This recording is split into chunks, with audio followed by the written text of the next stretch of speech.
دادا جان نے اس سے کہا تھا ویسے تو دادا بہت زیادہ روب رکھتے تھے لیکن گھر کے ہر فرد پر ان کا روب بہت زیادہ چلتا تھا، لیکن انایا کے لیے ان کی بے حد عزیز بھی ہے، اگر اسے گھر کی رونق کہا جائے تو غلط بھی نہ تھا۔ دادا جان پیپر سر پر ہیں نہ تو اسی کی تیاری میں لگی ہوئی تھی، بس الحمدللہ کافی ساری تیاری ہو چکی ہے، انشاءاللہ اس بار بھی میرے پیپر بہت اچھے ہوں گے، اس نے مسکراتے ہوئے بتایا۔ ہاں ہاں بالکل ہوں گے، کیوں نہیں، اور وہ کیا نام ہے اپنے اکبر کی بیٹی کا، زرشے، وہ بھی تو تمہارے ساتھ ہی پڑھتی ہے نا؟ ماشاءاللہ بہت نیک بچی ہے۔ دادا جان نے زرشے کی بھی تعریف کی تھی جو اکثر ہی انہیں انایا کے ساتھ ہی ملتی تھی۔ زرشے کی تعریف سن کر زراور کو بھی بہت اچھا لگا تھا کیونکہ زرشے اس کے فیوچر کے لیے بے حد ضروری تھی۔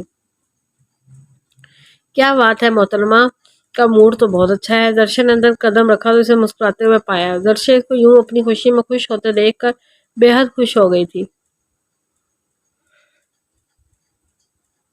ہاں کیونکہ میں خوش ہوں، اور تم تیار رہنا کیونکہ زراور بھائی آج شام کو مجھے شاپنگ پر لے کر جانے والے ہیں، مجھ سے وعدہ کیا ہے۔ جیسے ہی اپنے کام سے فارغ ہو کر واپس گھر آئیں گے تو وہ شاپنگ پر لے کر جائیں گے، تم بھی تیار رہنا، ہم دونوں جائیں گے، بہت مزہ آئے گا۔ وہ ایکسائٹیڈ ہو کر اسے بتانے لگی تو درشن نے بھی فوراً ہاں میں سر ہلا دیا کیونکہ اسے بھی دو چار کتابیں لینے جانا ہی تھا، اور یہ بھی سچ تھا کہ وہ انایا کے علاوہ اور کسی کے ساتھ بازار نہیں جاتی تھی۔ چلو شکر ہے تمہارا خود ہی پلان بن گیا، ورنہ مجھے بھی زبردستی لے کر جانا پڑتا کیونکہ مجھے بھی کچھ کتابیں لینی تھی۔ ہاں یہ تو پھر اچھا ہو گیا نا، تم اپنی کتابیں لینا اور میں بہت ساری شاپنگ کروں گی، اور تمہاری سالگرہ بھی آنے والی ہے تو مجھے تمہارے لیے گفٹ بھی لینا ہے، تم خود ہی اپنا گفٹ پسند کر لینا، انایا نے خوش ہوتے ہوئے کہا۔ ہاں ضرور، لیکن میری شرط ہے کہ تم زیادہ مہنگا تحفہ نہیں لوگی، اتنا ہی مہنگا لوگی جتنا بعد میں تمہیں دے سکوں۔ اس نے فوراً شرط رکھی تو انایا نے برا سا منہ بنایا۔ جانب گفٹ کی قیمت نہیں دینے والے کا خلوص دیکھا جاتا ہے، وہ اسے سمجھاتے ہوئے بولی۔ جی جان آپ صحیح فرما رہی ہیں، لیکن مجھے خوشی ہوگی کہ میری سہیلی مجھے وہ دے جو میں بھی اسے واپس کر سکوں، اور ویسے بھی گفٹ کی قیمت مانا نہیں رکھتی، خلوص مانا رکھتا ہے۔ میں یہی چاہتی ہوں کہ میری پیاری سی سہیلی مجھے میری مرضی کے مطابق خرید کر دے، اس نے مسکراتے ہوئے کہا۔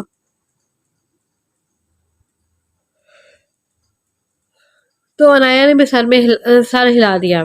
اس معاملے میں وہ کبھی بھی اس سے بحث نہیں کرتی تھی کیونکہ بحث کا کوئی فائدہ ہوتا ہی نہیں تھا۔ درشے کے پاس ہمیشہ کوئی نہ کوئی مضبوط دلیل موجود ہوتی تھی جس پر وہ ہمیشہ خاموش ہو جاتی تھی۔ وہ اپنا سارا کام مکمل کر کے گھر واپس آیا تھا، اسے انایا کو اپنے ساتھ شاپنگ پر لے کر جانا تھا، اور زیادہ اچھی بات یہ تھی کہ درشے بھی ان کے ساتھ جا رہی تھی اور اسے اس کا ساتھ سکون دیتا تھا۔ وہ خاموش سی لڑکی کچھ بولتی نہیں تھی، نہ ہی وہ اس کی خاموش محبت کو محسوس کرتی تھی، بس وہ اس کے لیے عزیز تھی، بے حد عزیز۔ وہ اس لڑکی پر اپنی تمام تر محبت ظاہر کر دینا چاہتا تھا، وہ اسے بتا دینا چاہتا تھا کہ وہ اس کے لیے کتنی اہمیت رکھتی ہے، لیکن ایسا ممکن ہی نہیں تھا۔ فی الحال ان دونوں میں بہت فرق تھا، اور وہ جانتا تھا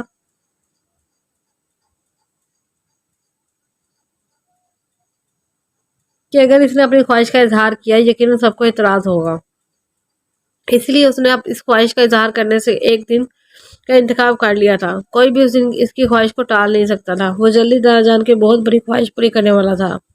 دادا جان پچھلے 28 سال سے ایک زمین کے پیچھے لگے ہوئے تھے، اور بہت جلد وہ دادا جان کی سالگرہ پر اس زمین کو ان کے نام کروانے والا تھا، اور وہ جانتا تھا کہ اس دن وہ دادا جان سے جو بھی مانگے گا وہ ضرور ملے گا، کیونکہ ان کی یہ عادت بہت پرانی تھی کہ وہ اپنی ہر سالگرہ پر اپنے 5 پوتوں کی کوئی نہ کوئی خواہش ضرور پوری کرتے رہے۔ وہ انہیں بڑی خوشخبری دے رہا تھا تو یقیناً بدلے میں اسے اس کی منچاہی مراد ضرور دیں گے۔ اب اسے صرف اس دن کا انتظار کرنا تھا، پھر اسے اس کی من کی مراد مل جاتی۔ وہ آنے والے اسٹیشن پر رک گئی تھی، اسے بہت ڈر لگ رہا تھا کہ اس کی زندگی میں کیا ہونے والا تھا وہ نہیں جانتی تھی۔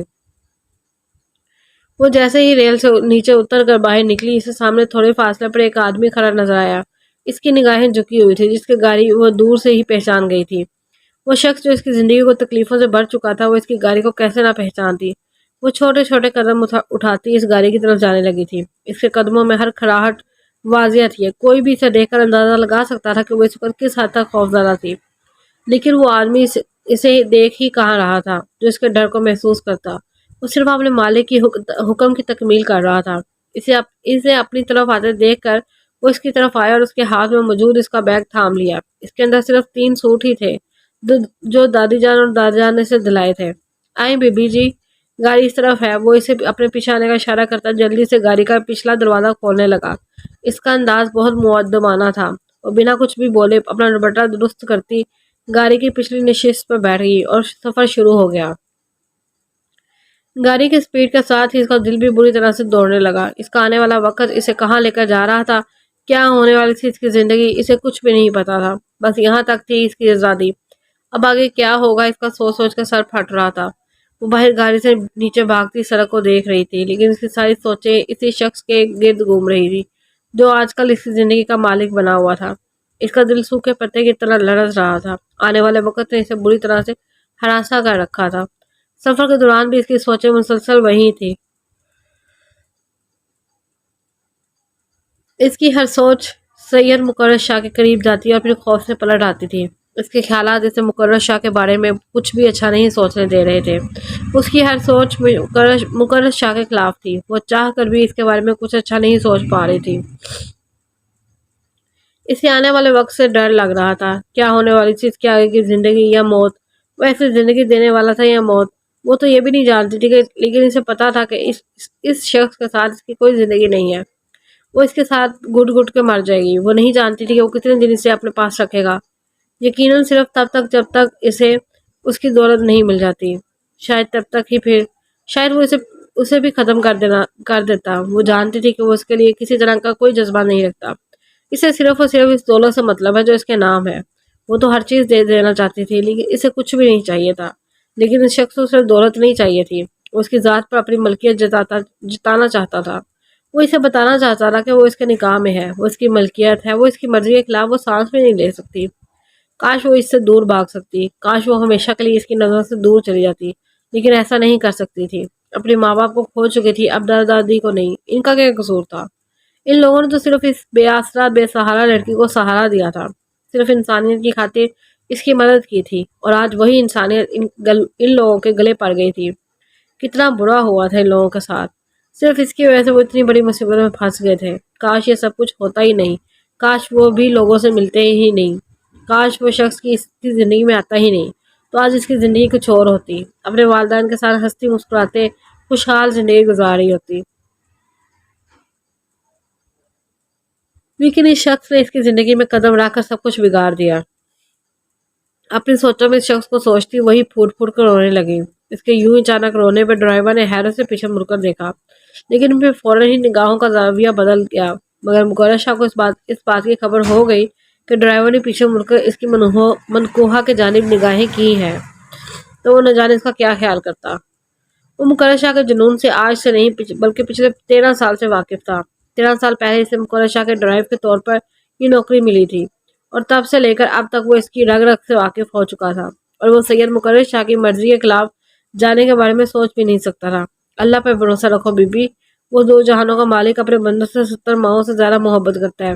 وہ کسی کے ساتھ بھی کچھ غلط نہیں کرتا، اور یقین کرو تمہارے ساتھ بھی کچھ غلط نہیں ہوگا۔ وہ گاڑی ڈرائیو کرتے ہوئے بے حد نرم لہجے میں بولا تھا، لیکن اس کے جواب میں عنائش نے کچھ بھی نہیں کہا تھا، بس خاموشی سے آنسو بہاتی رہی۔ وہ اس کا انتظار کر رہا تھا، اور ایسا پہلی بار ہو رہا تھا کہ مقرر شاہ کسی کا منتظر تھا، ورنہ اسے انتظار کرنے کی عادت کہاں تھی۔ کبھی وہ چل پھر کر اپنے انتظار کی بے چینی ان پر ظاہر کرتا، تو کبھی صوفے میں بیٹھ کے بار بار اپنے ڈرائیور کو فون کرتا، جو اسے بتا چکا تھا کہ وہ اس کی امانت کو لے کر نکل چکا ہے اور کچھ ہی دیر میں وہ اس کے پاس ہوگا۔ لیکن پھر بھی اس کا انتظار بہت الگ تھا۔ وہ آنے والے ہر لمحے میں اس کا بے چینی سے انتظار کر رہا تھا۔ اس کی ہر سوچ پر وہ چھوٹی سی لڑکی بری طرح سے سوار تھی۔ وہ اس کے لیے بے چین تھا، وہ اس کی واپسی کا انتظار کرتا تھا۔ شاید اس کے دماغ میں کہیں نہ کہیں یہ بات تھی کہ اگر وہ آج اس کی پہنچ سے دور نکل جاتی تو وہ ہار جاتا، اور مقرر شاہ کسی سے ہارنے کا عادی نہیں تھا، اور ایک چھوٹی سی لڑکی سے ہارنے کے بارے میں تو وہ سوچ بھی نہیں سکتا تھا۔ وہ اس کے سامنے بالکل کسی چھوٹی سی چونٹی جیسی تھی جسے وہ کبھی بھی مسل سکتا ہے، لیکن وہ تڑپا کے مارنا چاہتا تھا اسے۔ وہ اسے بے تحاشا تکلیف دے رہا تھا۔ وہ نہ جانے اس سے کون سے حساب پورے کر رہا تھا، نہ جانے کون سی بات کا بدلہ لے رہا تھا، لیکن وہ اس کی یہ زندگی کا ایک لمحہ اذیت ناک بنا رہا تھا۔ گاڑی سے اتر کر اس نے چھوٹے چھوٹے قدم اٹھا کر اس فاصلے کو طے کرنا شروع کیا جو گاڑی اور اس کے گھر کے بیچ میں تھا۔ شاید وہ اتنی خوفزدہ زندگی میں کبھی نہیں تھی، شاید اس دن بھی نہیں جب اس نے اس کی آنکھوں کے سامنے اس کے والدین کا قتل کر دیا تھا، لیکن آج اسے ڈر لگ رہا تھا اپنے انجام کا سوچ کر۔ اسے یہ سوچ کر خوف آ رہا تھا کہ کہیں آج اس کی موت کا دن تو نہیں تھا۔ وہ مرنے سے ڈرتی تھی، ہاں اسے بے موت مارے جانے سے خوف آتا تھا، اور وہ جانتی تھی کہ اس شخص کے ساتھ وہ بے موت مری جائے گی۔ وہ اپنی زندگی کے لیے، اپنی سانسوں کے لیے ہاتھ پیر مار رہی تھی، کیونکہ اس کے پاس آخری موقع تھا، لیکن آج مقرر شاہ نے یہ موقع آخری موقع بھی چھین لیا تھا۔ وہ قید کرنے جا رہا تھا۔ ہاں، وہ اس کی زادی کو ختم کر رہا تھا۔ شاید وہ اسے آج ہمیشہ کے لیے قید کر دیتا، پھر اس پر زندگی حرام کر دیتا، اس پر سانسیں حرام کر دیتا۔ وہ چاہ کر بھی نہیں کچھ نہیں کر پاتی سوائے پھر پھرانے کے۔ اسے کسی سے کوئی شکوہ نہیں تھا، لیکن وہ خدا سے سوال کرتی تھی کہ وہ آخر اتنی بے بس کیوں تھی؟ کیوں وہ اس شخص کا مقابلہ نہیں کر پا رہی تھی؟ کیوں وہ ہر موڑ پر اسے جیت رہا تھا؟ کیوں تھا وہ اتنا بے حس؟ اسے پرواہ ہی نہیں تھی۔ وہ اس کا شریک حیات تھا، اس کا منقور تھا، تو کیوں وہ اس پر اتنا ظلم ڈال رہا تھا؟ کیا قصور تھا اس کا؟ کیا گناہ کیا تھا اس کا؟ اس کا کون سی غلطی ہوئی تھی؟ نہ جانے اس نے جس کی سزا وہ اسے دے رہا تھا، لیکن اسے اس کے سوالوں کا جواب نہیں مل رہا تھا۔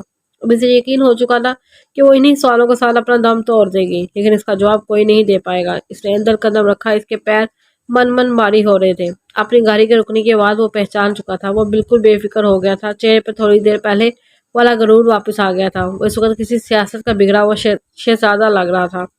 وہ سچ میں بگڑا ہوا شہزادہ ہی تو تھا۔ اس کا انداز، اس کا چال چلن، اس کا غرور، اس کا ایک انداز یہ بیان کرتا تھا کہ اس کی ذات کو بہت زیادہ اہمیت دی جاتی ہے۔ اس کا انداز اس بات کا گواہ تھا کہ اس کی کسی بھی خواہش کو رد نہیں کیا جاتا۔ اس کا انداز اس بات کا گواہ تھا کہ وہ حکم سننے کا نہیں بلکہ دینے کا عادی ہے۔ اس کی شخصیت اسے بہت الگ بناتی ہے۔ اس کے انداز میں عجیب سی ضد تھی، ایک جنون تھا۔ وہ 27 سال کا نوجوان اپنی ذات کا اتنا غرور رکھتا تھا کہ اپنے سامنے لوگوں کو وہ شاید ہی کیڑے مکوڑوں سے زیادہ سمجھتا ہو، بلکہ اس کے سامنے تو اس معصوم سی لڑکی کی زندگی بھی صرف ایک تماشا تھی، ایک کھیل تھی جسے وہ اپنے اشاروں پہ چلا رہا تھا۔ وہ جو چاہ رہا تھا، جیسے چاہ رہا تھا ویسے کر رہا تھا۔ کوئی نہیں تھا اس کے ظلم کو روکنے والا۔ جب عاشی نے انہیں اپنی زندگی کے بارے میں بتایا تب انہیں بالکل نہیں لگا تھا کہ جس انسان کا مقابلہ وہ کرنا چاہتی ہے، اس کا مقابلہ اتنا آسان نہیں ہے۔ وہ چاروں طرف سے مات دینے کا عادی تھا۔ ایسا لگتا تھا کہ جیسے وہ اس کھیل میں بہت ماہر ہو، جیسے اس کھیل کا بہت پرانا کھلاڑی ہو۔ وہ اس کھیل کا بہت شاطر کھلاڑی تھا۔ وہ کسی بھی طرح انہیں خود سے آگے نہیں نکلنے دے رہا تھا۔ اس نے ہر طرح سے انہیں بے بس کر دیا تھا۔ وہ چاہ کر بھی عاشی کے لیے کچھ نہیں کر پائے تھے۔ وہ لوگ اس معصوم کا سہارا بننا چاہتے تھے، اس کی مدد کرنا چاہتے تھے، اسے اس مشکل وقت سے نکالنا چاہتے تھے، اس آدمی سے بچانا چاہتے تھے، لیکن اس شخص سے ملاقات کے بعد انہیں سب کچھ ناممکن لگنے لگا۔ تب ہی تو ان دونوں نے عاشق کو یہاں سے ہمیشہ دور بھیجنے کا فیصلہ کر لیا تھا۔ ان لوگوں نے یہی سوچا تھا کہ انائش کو اس انسان کی پہنچ سے دور کر دیں گے، اسے ملتان بھیج کر کسی زندگی محفوظ کر دیں گے، لیکن ایسا بھی نہ ہو سکا۔ وہ اس کی سوچ سے زیادہ تیز نکلا، اور آج انائش واپس آ چکے تھے۔ جس مشکل سے نکالنے کے لیے اتنا بڑا قدم اٹھا چکے تھے، واپس وہیں آ گئی تھی اور کچھ بھی نہیں کر پائے تھے۔ وہ آج اسی کے سامنے شرمندہ ہو گئے تھے۔ کاش وہ اسے بچا پاتے، اس درندے سے، حیوان سے کچھ نہیں کر پائے تھے عاشی کے لیے۔ وہ دونوں یہ بات جان چکے تھے کہ وہ چاہ کر بھی اس کا مقابلہ نہیں کر سکتے۔ وہ بہت زیادہ پاور رکھتا تھا، ان کی سوچ سے بھی زیادہ، کسی بات سے انجان نہیں، یہاں تک کہ وہ ان کی پلاننگ کے بارے میں سب کچھ جانتا تھا۔ وہ دونوں خاموشی سے کھڑے اسے اندر آتے دیکھ رہے تھے، جبکہ اس شخص کے چہرے پہ گہری مسکراہٹ تھی۔ وہ جیت گیا تھا۔ شاید وہ اپنی مسکراہٹ سے اسی بات کو بیان کر رہا تھا کہ وہ لوگ چاہے کچھ بھی کر لیں، اسے ہرا نہیں پائیں گے۔ اب وہ اپنی جیت پر مسکرا رہا تھا۔ ان کی ہار پر سمجھنا مشکل تھا، لیکن انہیں پریشانی اس بات کی تھی کہ اب آگے کیا ہوگا۔ وہ ان کی انائش کو ہمیشہ کے لیے اپنے ساتھ لے جائے گا۔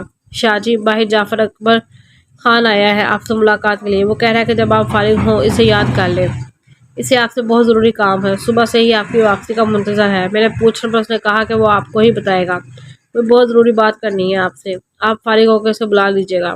اس کے ملازم نے کمرے میں داخل ہوتے ہوئے اسے بتایا تھا۔ جعفر اکبر خان زرشے کا باپ ہونے کے ساتھ ساتھ دادا جان کا سب سے خاص ملازم تھا۔ جعفر اکبر خان کو بلا، مجھ سے کیا کام ہے؟ جاؤ انہیں کہو کہ اندر آ جائیں، میں اس کا منتظر ہوں۔ اس نے بے حد نرم لہجے میں سے جواب دیا، واپس بیڈ پہ بیٹھ گیا۔ جعفر اکبر خان کو اس سے کم ہی کوئی کام ہوتا تھا، کیونکہ وہ دادا جان کا خاص ملازم تھا۔ ان کا سارا کام اسی کے سپرد تھا۔ وہ ان کا خاص ڈرائیور تھا۔ وہ کہیں پر بھی جاتے تو جعفر اکبر خان کے بغیر نہیں جاتے تھے۔ وہ ان کا انتظار کرتا، اپنے موبائل پر آنے والے میسج کا جواب دے رہا تھا۔ اسے انتظار کی زحمت زیادہ نہ کرنی پڑی۔ تھوڑی دیر میں اس کے دروازے پر دستک ہوئی۔ وہ مسکرا کر اندر آنے کی اجازت دیتا اپنا موبائل ایک طرف رکھ چکا تھا۔ السلام علیکم شاہ جی، مجھے آپ سے ضروری کام تھا، اگر آپ کو زحمت نہ ہو تو آپ مجھے تھوڑا سا قیمتی وقت دے دیں۔ وہ بہت ہی مؤدبانہ انداز میں سے سلام کرتے ہوئے اپنی بات شروع کر چکے تھے۔ جی خان چاچا بولیں، آپ کیا کہنا چاہتے ہیں؟ اتنی رات کے آپ میرا انتظار کیوں کر رہے تھے؟ سب خیریت تو ہے؟ آپ کو پیسوں کی ضرورت تو نہیں ہے؟ اس نے سوچتے ہوئے اندازہ لگایا اکثر جب انہیں پیسوں کی ضرورت ہوتی تو زراور سے آ کر لے جاتے تھے، اس لیے اس نے یہی اندازہ لگایا تھا کہ شاید انہیں پیسوں کی ضرورت ہے۔ وہ دادا جان سے کہتے ہوئے ہچکچا رہے تھے۔ نہیں شاہ جی، مجھے پیسوں کی کوئی ضرورت نہیں ہے، آپ لوگوں کی بڑی مہربانی ہے، اب تو میری تنخواہ بھی بڑھ گئی ہے، اللہ پاک کے فضل و کرم سے گزارا اچھا چل رہا ہے۔ بس آپ سے ایک اور بہت ضروری بات کرنی تھی، میری بیٹی زرارے کے متعلق۔ وہ اصل موضوع پر آئی۔ زرشے کا ذکر سن کر اس کے چہرے پر ایک پل کے لیے رونق سی آ گئی تھی، لیکن وہ بلا اپنی بیٹی کے بارے میں کوئی بھی بات اسے کیوں کرنا چاہتے تھے؟ زرشے کے متعلق، اس کے متعلق بھلا آپ مجھ سے کیوں بات کرنا چاہتے ہیں؟ وہ اب سچ میں حیران ہوا تھا۔ شاہ جی، میری بیٹی کا رشتہ آیا ہے۔ میرے چھوٹے بھائی کے گھر سے لڑکا پڑھا لکھا ہے، 12 جماعتیں پڑھ چکا ہے، اب اپنی دکان ہے شہر میں اس کی کپڑوں کی۔ میرا بھائی چاہتا ہے کہ ہمارا رشتہ اور مضبوط ہو جائے۔ میری بیٹی کو پڑھا لکھا آپ رہے ہیں، اسے قابل بنا رہے ہیں۔ پہلے جب اس کا رشتہ آیا تب آپ کے انکار کرنے پر میں نے رشتے کے لیے انکار کر دیا تھا۔ آپ نے کہا کہ بچی چھوٹی ہے، لیکن مجھے اب یہ وقت مناسب لگ رہا ہے۔ زرشے اس سال 19 کی ہو جائے گی۔ میرے خیال میں یہ عمر مناسب ہے اس کے نکاح کے لیے۔ آپ کا حکم میں نے کبھی نہیں ٹالا۔ میں جانتا ہوں آپ میری بچی کے لیے مجھے مخلص مشورہ دیں گے۔ وہ سر جھکائے سے مشورہ مانگ رہے تھے، جبکہ زراور شاہ کے سر پر تو جیسے کمرے کی چھت گر گئی تھی۔ اس کے تو وہم گمان میں بھی نہ تھا کہ ڈرائیور چچا اس سے یہ بات کرنے یہاں آئیں گے۔ انکار کر دیں آپ، اس نے جذباتی ہو کر ان سے کہا، جبکہ اس کی بات پر وہ حیرانگی سے اس کی طرف دیکھنے لگے، جیسے انہیں اس بات جواب کی امید ہی نہیں تھی۔ میرا مطلب ہے انکار کر دیں، زرشے کے لیے اس سے بہتر رشتے آئیں گے۔ وہ ابھی پڑھ رہی ہے اور جب تک اس کی پڑھائی مکمل نہ ہو جائے تب تک شادی کا فیصلہ کرنا ٹھیک نہیں ہے۔ اور ویسے بھی وہ 12 جماعت پڑھا ہوا شہر میں دکان چلانے والے انسان کو آپ اپنی بیٹی کے لیے بہتر کیسے سمجھ سکتے ہیں؟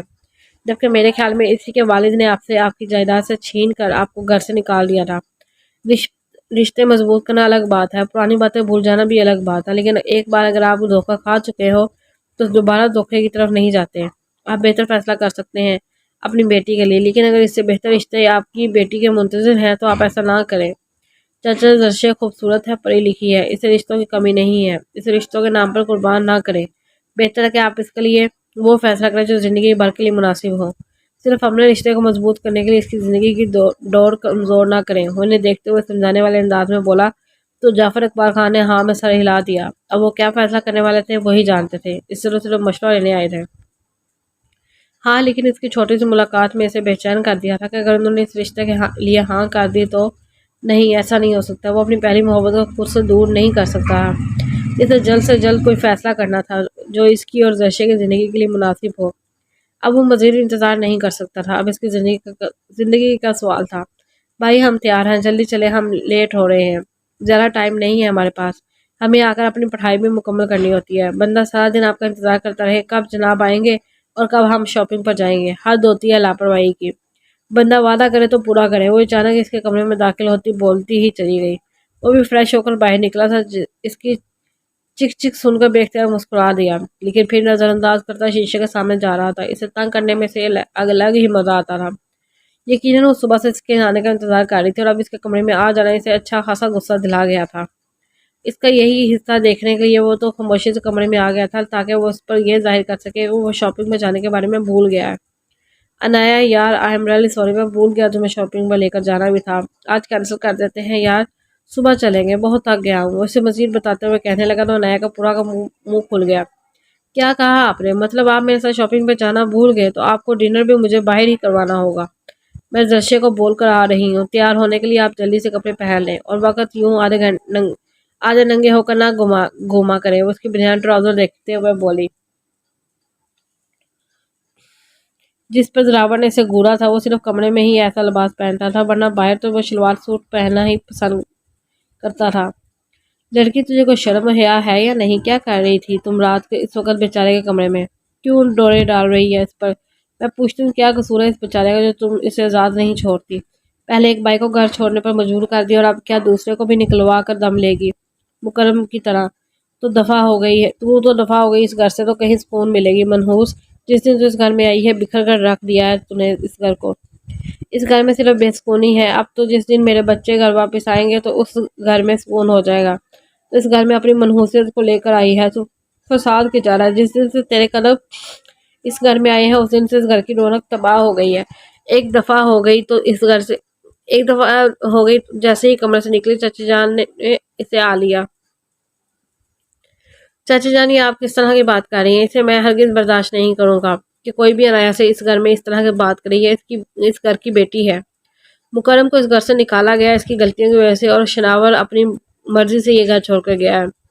جس نے اس کا دل چاہے وہ اس گھر میں واپس آ جائے گا، اور خبردار جو کسی نے انایا کے بارے میں کچھ بھی الٹی سیدھی بات کی، اس کے انداز پہ وہ برہم ہوا تھا۔ ارے بیٹا میں تو بس بات کر رہی تھی، میں نے اسے کچھ نہیں کہا، یہ تو بس بات بات پہ آنسو بہا کر ڈرامے کرتی ہے اور ہمیں برا ثابت کرنے کی کوشش کرتی ہے۔ اس کے اچانک رونے پر چاچی نے بات ہی بدل ڈالی۔ یہی تو مسئلہ تھا اس کا، وہ کسی کے ساتھ بدتمیزی نہیں کر سکتی ورنہ جواب تو اس کے پاس بھی بہت ہے۔ ہاں اس کی وجہ سے اس کر کے دو بیٹے اس گھر میں نہیں آتے تھے۔ ایک تو گھر سے نکالا گیا تھا جس نے اس کی زندگی برباد کی تھی، اور دوسرا اپنا نام دے کر ہمیشہ کے لیے اسے بے سہارا چھوڑ کے گیا تھا۔ سوال اس کے پاس بھی تھا کہ کیا جنہیں اس گھر سے نکالا گیا تھا وہ بھی اس طرح ہی اس کی طرح بے چین ہے؟ کیا انہیں بھی غم ساری رات سونے نہیں دیتے؟ لیکن وہ سوال پوچھنے کی ہمت نہیں رکھتی تھی۔ مکرم شاہ جسے اس گھر سے نکالا گیا تھا وہ پرسکون تھا، اپنی زندگی مزے سے گزار رہا تھا۔ اس نے اس کی زندگی برباد کر دی لیکن پھر بھی اپنی منزل حاصل کر چکا تھا۔ اور شناور شاہ، ہاں وہ اس کی گناہ گار تھی، مانتی تھی کہ اس نے غلطی کی تھی، وہ اس کی غلطی کوئی چھوٹی سی غلطی نہ تھی، لیکن جو سزا اس سے مل رہی تھی کیا وہ سزا چھوٹی سی تھی؟ وہ اپنا سب کچھ گوا کر یہاں آئی تھی، وہ کل بھی خالی ہاتھ تھی، وہ آج بھی خالی ہاتھ تھی۔ نہ جانے زراور اس کے لیے لڑتے ہوئے چاچی سے کیا کیا کہہ رہا تھا، لیکن وہ خاموشی سے وہاں سے پلٹ آئی تھی۔ اسے مزید کچھ نہیں سننا تھا۔ آخر کب تک وہ سب یہ برداشت کرتی؟ اب انتہا ہو رہی تھی۔ اپنے کمرے میں آئی تو زرشے پہلے سے ہی اس کی منتظر تھی۔ اسے دیکھ کر اس نے فوراً اپنے چہرے پہ مسکراہٹ سجا لی تھی۔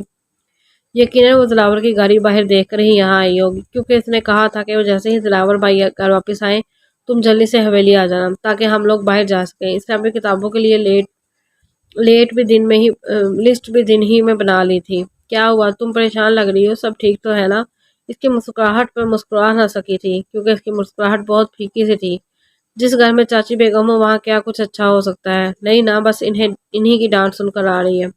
تم تیار ہونا، بھائی باہر محب تھوڑی دیر میں آتے ہوں گے۔ زیادہ دیر انتظار نہیں کرتے، معلوم ہے نا تمہیں، جلدی سے چادر لے لو اور میں بھی تیار ہی ہوں۔ وہ بات ڈالتے ہوئے بولی تو درشے بھی خاموشی سے اپنی چادر اوڑھنے لگی۔ یقیناً باہر جو بھی بات ہوئی تھی اسے بتانے والی نہیں تھی۔ کبھی کبھی اسے نایا پر ترس آ جاتا تھا، عجیب طرح کی زندگی گزار رہی تھی وہ، جہاں اسے محبت تو مل رہی تھی لیکن اندر ہی اندر سے اذیتیں کاٹ رہی تھی۔ وہ خاموشی سے ان اذیتوں کو برداشت کر رہی تھی، بنا کسی سے کوئی گلہ کیے، بنا کسی سے کوئی شکوہ کیے۔ چلو آج اگر تم اپنی مرضی سے واپس نہیں آتی نہ تو تم یقین کرو کہ اس گھر سے جنازے اٹھتے، لیکن تم کافی عقل مند ثابت ہوئی ہو۔ مزید یہاں رکنے کا کوئی فائدہ نہیں، چلو اپنے گھر چلتے ہیں۔ میں یہاں مزید اپنا وقت برباد نہیں کرنا چاہتا، ویسے بھی تمہیں بہت ذرا ڈیل دے دی ہے میں نے۔ اب وقت آ گیا ہے کہ تمہیں تمہاری ذمہ داری بتا دی جائے۔ آج سے تم مقرر شاہ کی بیوی ہونے کے فرائض سارے انجام دو گی۔ آج سے تمہاری زندگی کی ایک نئی شروعات ہوگی۔ آج سے تم میری بیوی کہلاؤ گے۔ ویسے تمہیں رخصت کرنے کے لیے تمہارے ماں باپ تو اس دنیا میں رہے نہیں، لیکن میں تمہارے دادا دادی کو یہ موقع دیتا ہوں کہ وہ چاہیں تو تمہاری رخصتی پر دو چار آنسو بہا کر تمہیں یہاں سے رخصت کر سکتے ہیں۔ ویسے مجھے یہ سب کرنا پسند تو نہیں ہے، لیکن تمہاری خاطر میں یہ سب کچھ دیر کے لیے برداشت کر لیتا ہوں، کیونکہ میں نہیں چاہتا کہ تمہارے دل میں کوئی حسرت نہ رہ جائے۔ یقیناً تم اچھے سے رخصت ہونا چاہتی ہوگی، اور نکاح تمہارا بچپن میں ہی مجھ سے ہو گیا تھا، تو مزید یہ لمبے چکروں میں پڑنے کی ضرورت نہیں ہے۔ وہ نکاح بہت سارے گواہوں کے موجودگی میں ہوا تھا، تمہارے سرپرست بھی اس نکاح میں شامل تھے، تو مزید فارمیلٹیز پوری نہیں کر سکتا۔ آخری رسم ادا کرتے ہیں اور واپس گھر چلتے ہیں۔ تو دادا دادی میری بیوی کو رخصت کریں تاکہ اس کی کوئی خواہش ادھوری نہ رہ جائے۔ وہ بڑے مزے سے اس کے گرد اپنا بازو پھیلاتا اسے اپنے قریب کرتے ہوئے دادی سے بھی بول رہا تھا۔ اس کے لہجے میں کسی طرح بھی کوئی سچائی نہیں تھی۔ یہ انسان مکمل بناوٹی تھا، صاف لگ رہا تھا کہ وہ اس کے جذبات کا مذاق اڑا رہا ہے۔ اللہ پاک تمہیں کبھی معاف نہیں کرے گا جو تم نے میرے ساتھ کیا ہے، یہ سب کچھ تمہارے ساتھ ہوگا۔ اللہ کرے کہ تمہیں کبھی سکون نہ ملے، تم ساری زندگی بے سکون رہو۔ اللہ تم سے تمہارے سب سے عزیز رشتے چھین لے، جس طرح تم نے مجھ سے میرے عزیز رشتے چھینے ہیں۔ میں تمہاری طرح کا قاتل تو نہیں ہوں، لیکن میں جانتی ہوں کہ حساب ضرور اللہ لے گا۔ جو کچھ تم نے میرے ساتھ کیا ہے ہر بات کا حساب ہوگا۔ کتنی تکلیف تم نے مجھے دی ہے، اس سے دگنی تکلیف ختم ہوگی۔ تم تڑپو گے، رو گے، لیکن کوئی تم پر ترس نہیں کھائے گا۔ ساری زندگی کو سکون نہیں آئے گا۔ تم نے مجھ سے میرا سب کچھ چھین لیا ہے، تم نے مجھے برباد کیا ہے، اللہ تمہیں بھی برباد کرے گا۔ وہ چیخ چیخ کر اسے بدوائیں دے رہی تھی، لیکن وہ خاموشی سے کھڑا بس اسے سن رہا تھا۔ تمہاری ساری باتیں بالکل صحیح ہیں، مجھے تمہاری کسی بات کا برا نہیں لگ رہا، لیکن یہ تم کیا ہوتا ہے؟ کیا میں تمہیں کوئی چھوٹا سا بچہ نظر آ رہا ہوں جسے تم کہہ کر پکارو گی؟ میں خاموشی سے تمہیں سنتا رہوں گا، 9 سال بڑا ہوں تم سے۔ مجھے یہ تم لفظ بالکل پسند نہیں ہے، آج تک میرے دادا نے مجھے تم کہہ کر نہیں پکارا۔ تمہاری اتنی ہمت کہ تم مجھے یوں بد لحاظ سے پکارو۔ وہ برہم ہوا تھا، اس کا انداز اسے بالکل پسند نہیں آیا تھا، اور ہاں اس کی بدوائیں سر آنکھوں پر تھی۔ جانتا تھا وہ مجبور سی لڑکی سوائے بدوائیں دینے کے اور کر بھی کہہ سکتی تھی، لیکن اس کا لہجہ، اس کا انداز اسے غصہ دلا رہا تھا۔ ایک وہ اسے اتنے سال چھوٹی، اوپر سے ان کا تعلق ایسا تھا کہ جس میں تم کہنے کی گنجائش نہیں نکلتی تھی۔ وہ اسے یوں بد لحاظی بے ادبی سے تم کہہ رہی ہو۔ انسان عمر سے نہیں اپنے کاموں سے بڑا بنتا ہے، اور تم ایک بہت ہی چھوٹے انسان ہو۔ تم میری نظر میں کبھی بڑے انسان نہیں بن سکتے۔ تم ایک قاتل ہو، ایک دھوکے باز انسان ہو۔ جب تم آسانی سے مجھ تک نہیں پہنچ پائے تو تم نے یہ والا کام شروع کر دیا۔ یہی ہے تمہاری اور تمہارے خاندان کی حقیقت۔ تم لوگ دولت کے لیے کسی بھی حد تک گر سکتے ہو۔ بتاؤ کتنی جائیداد میرے نام، میں ابھی سب کے سب تمہارے نام کر دوں گی، اور پھر خدا کے لیے میری جان چھوڑ دینا، میں کبھی تمہاری شکل بھی نہ دیکھوں۔ کیا میں تمہارے ساتھ زندگی گزاروں گی؟ تمہارے ساتھ جینے سے بہتر ہے کہ میں خودکشی کر کے مر جاؤں۔ شاید میں وہ بھی کر گزرتی، اگر میرے دل میں موت کا ڈر نہ ہوتا تو شاید میں ہر حد پار کر جاتی۔ لیکن ایک بات یاد رکھنا، تم کبھی جیت نہیں پاؤ گے، تم کبھی زندگی میں نہیں جیتو گے، کیونکہ اس دھوکے کی حالت کو کبھی قبول نہیں کرو گی۔ تم نے مجھے دھوکہ دیا اور تمہاری یہی حقیقت ہے۔ تم بس وہ ادھار اٹھا تھا۔ وہ نہ جانے کب سے اس کی باتیں سن رہا تھا۔ اس کا یوں پہلی بار روبرو بولنا اسے اچھا لگ رہا تھا، لیکن شاید وہ کچھ غلط بول رہی تھی، یا سب ہی غلط بول رہی تھی۔ مقرر شاہ کی برداشت کی انتہا یہیں تک تھی۔ بہت بکواس کر لی تم نے، لگتا ہے تمہیں رخصت نہیں ہونا، تو ٹھیک ہے ڈارلنگ، یوں ہی چلو، مجھے کوئی اعتراض نہیں ہے۔ وہ اسے زبردستی باہر کی طرف لے کر جانے لگا تو دادی نے اچانک اس کے قریب آتے ہوئے اسے تھام لیا۔ بیٹا یہ بچی ہے، نادان ہے، اسے معاف کر دو، خدا کے لیے اس کے ساتھ کچھ برا مت کرنا، وہ بہت معصوم ہے، یہ ابھی اس کا زخم تازہ ہے، یہ سب کچھ قبول نہیں کر پائے گی، لیکن میں تمہارے سامنے ہاتھ جوڑتی ہوں، اس کے ساتھ کچھ برا مت کرنا۔ دادی اس کے سامنے ہاتھ جوڑتے ہوئے بولی تو اس نے ایک نظر دادی کو اور پھر اپنے ساتھ کھڑی اس لڑکی کو دیکھا، اور پھر اس کا ہاتھ چھوڑ دیا۔ یقیناً اس کا مطلب تھا کہ اگر وہ اس سے ملنا چاہیں تو مل لیں۔ باقی اس نے اپنے گارڈ کو اشارہ کیا تھا، جو دیکھتے ہی دیکھتے وہ جگہ خالی کر چکے تھے، جبکہ دادا اور دادی سے چھوٹی چھوٹی باتیں سمجھانے لگے تاکہ اس کی آنے والی زندگی آسان کر سکے۔ دادا نے بہت ہی سادگی سے اس شخص کے ساتھ رخصت کر دیا تھا جس سے وہ اسے بچانا چاہتے تھے۔ آج وہ اپنے آپ کو بے حد بے بس محسوس کر رہے تھے۔ وہ بہت کوشش کے باوجود بھی اس معصوم سی لڑکی کے لیے کچھ بھی نہیں کر پائے تھے، اور انہیں اس بات کا بہت افسوس تھا کہ کاش وہ اس لڑکی کی زندگی بچا پاتے، کاش وہ اس کے لیے کچھ کر پاتے، لیکن ہوتا وہی ہے جو خدا کو منظور ہوتا ہے۔ شاید اس کی زندگی میں اس شخص کا ساتھ لکھا ہوا تھا، تبھی تو اتنی کوشش کے باوجود بھی وہ کچھ نہیں کر پائے تھے۔ انہوں نے عاشق کو سمجھانے کی بہت کوشش کی تھی، لیکن اس کی نفرت اب بھی ویسے ہی برقرار تھی۔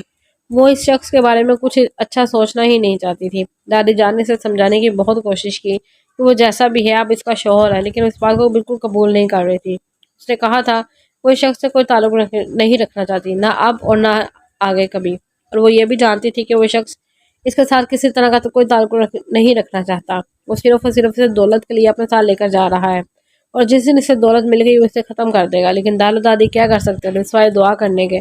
وہ اسے بہت ساری دعائیں دیتے اسے رخصت کر چکے تھے۔ وہ شخص باہر کھڑا اس کے آنے کا انتظار کر رہا تھا۔ دادی نے خاموشی سے اسے اپنے ہاتھ میں موجود سونے کا کنگن اس کے ہاتھ میں پہنا دیا تھا، کیونکہ وہ اپنی بیٹی کو خالی ہاتھ رخصت نہیں کرنا چاہتے تھے۔ وہ لوگ اسے گاڑی میں بٹھانے تک اس کے ساتھ ہی آئے تھے، پھر یوں ہی آنسو بہاتی روتی سسکتی اس شخص کے ساتھ رخصت ہو گئی، جبکہ دادا اور دادی صرف اس کے لیے دعائیں کر رہے تھے، اس کی آنے والی زندگی اچھی ہو، جیسا وہ لوگ سوچتے ہیں ویسا کچھ نہ ہو، وہ شخص اس کے لیے ایک اچھا انسان ثابت ہو۔